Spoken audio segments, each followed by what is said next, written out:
मेरा तजुर्बा कहता है।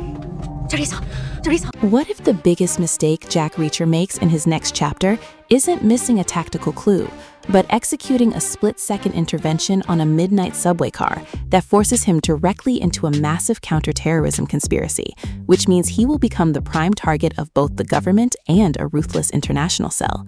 You are watching Screen Explain TV. The upcoming fourth season is expected to release in late 2026, and the story introduces a completely new environment that disrupts the traditional small-town rhythm of the series. In previous seasons, Reacher operated with a massive physical advantage because he could easily read the isolated dynamics of small communities and overpower local threats. This structural advantage disappears completely in Season 4 because the plot adapts the book Gone Tomorrow, dropping Reacher into the crowded, hyper-surveilled maze of New York City.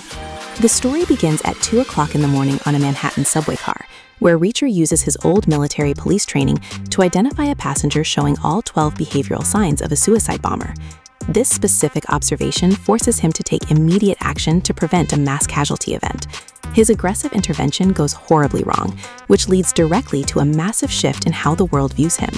Because the aftermath of the subway incident reveals a deep political cover-up, the authorities cannot allow a rogue drifter to keep digging into the truth. This introduces a brand new network of functional forces operating against him in the city. Instead of dealing with corrupt local sheriffs, Reacher is now actively pursued by the NYPD, the FBI, and the Department of Defense. This removes his ability to operate in the shadows, which means his massive 6'5" physical frame becomes a dangerous liability in a city filled with security cameras and police patrols.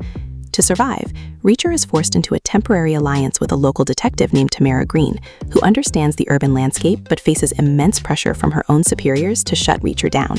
This structural pressure forces the show to shift genres from a standard murder mystery into a high-stakes psychological spy thriller. Alan Ritchson has confirmed that this setup creates a literal labyrinth of fights, with the production filming 11 massive action sequences in just the first 4 weeks of shooting. Because Reacher cannot use his standard heavy firepower without drawing a SWAT response, his combat style becomes much more frantic, desperate, and confined to tight corridors and moving train cars. A predictable direction would be for Reacher to quickly call Francis Neagley and his old military unit to provide official backup and clear his name with the federal government. But that feels too predictable for a storyline designed to isolate the main character.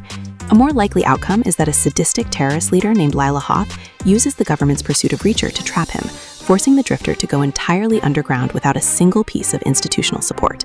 This shifts the core question of the entire series. The story is no longer about whether Jack Reacher can successfully protect an innocent community from local criminals. It is now about how a giant, highly visible lone wolf can survive a high-tech urban manhunt when the entire system is actively trying to erase him. Will Jack Reacher navigate the deadly New York underworld to expose the conspiracy, or will the combined forces of the government and international terrorists shut him down before he can find the truth? Subscribe to Screen Explain TV for more.